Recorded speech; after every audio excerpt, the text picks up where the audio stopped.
when I would do talks, I would ask people a lot of times, do you think that governments take better care of corporations or individual human beings?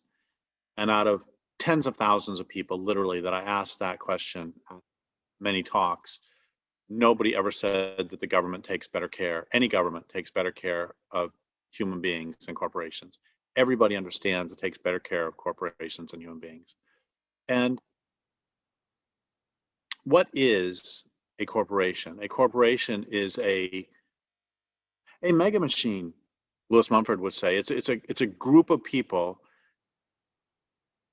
connected into a larger fictional entity. And people talk about corporations, but they usually leave off the other two words, which are really key, which are limited liability corporation. And the purpose of a limited liability corporation is to limit the liability. It's to make it so if someone running this corporation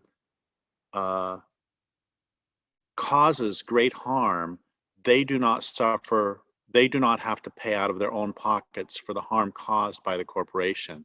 It comes out of the corporation, if everything works well, it comes out of the corporation's profits or corporation's funds. And it's interesting that at first, limited liability corporations were set up generally for specific purposes, such as to build a bridge. So they want to build a bridge, so they set up a group. And you can understand making an organization that has as its function building a bridge. Or, I mean, you make a committee. It would be like a fancy committee, except the interesting thing is that limited liability corporations were from the beginning a recognition that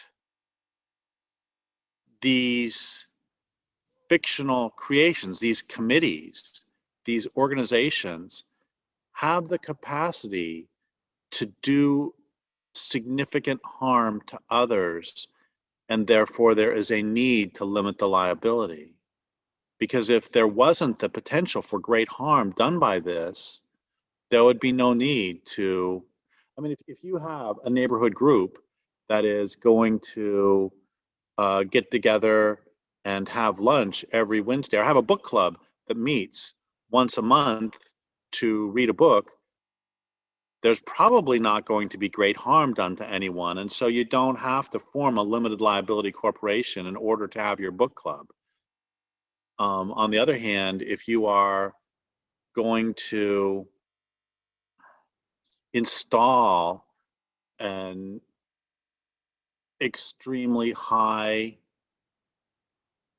voltage and amperage electrical system in your neighborhood, you know, it might be dangerous. And if you mess up, somebody might get electrocuted. And so you need to find a way to shield yourself from the liability of your actions. So I find limited liability corporations really interesting because, like I said, they're an explicit acknowledgement that what is happening is there's a possibility of great harm that is beyond the capacity of any of the individuals associated with it to make right. And the other thing that's really interesting about limited liability corporations, a bunch of things, but one of them is that I remember back in the 90s, I was at this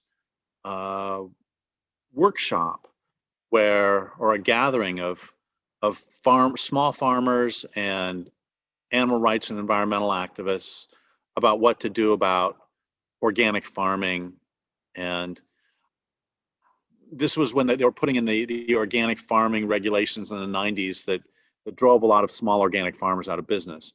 And I remember at one point, we're all agreeing on a lot of things that the CAFOs, that's the I don't remember exactly what it stands for, Confined Animal Factory Operation or something. It's factory farms. We all agreed that CAFOs are bad. You know, that there were some people that were vegetarians, but other people were like small pig farmers who raised 50 pigs and, you know, out on pasture. So we all generally agreed that factory farms are terrible, the industrial agriculture is terrible, that all these other things that we could talk about and agree on. But I remember I was very unpopular when I said another thing we need to do is to get rid of the limited liability corporation. Even the environmentalists were freaking out at that, saying, no, you can't get rid of those because we have our nonprofit organizations that act as shields to. So my point is that it's an authoritarian technique, to use Lewis Mumford's term, that it is a technology that has overtaken. Lewis Mumford talked about how technologies can actually take over so that they become authoritarian over society. And a great example of this is cars. That cities are designed for cars, not for human beings. So you could say that or computers, or the whole fossil fuel industry, those are taking over. They are more important than lives. And I would say that the corporation falls into this. Obviously, when you have everybody understanding that governments take better care of corporations than they do living, breathing human beings, but still, so many people, even a lot of lefties, defend them. So the point of this is, one of the things I think that really needs to happen if we are to have any chance of surviving into the future is for us to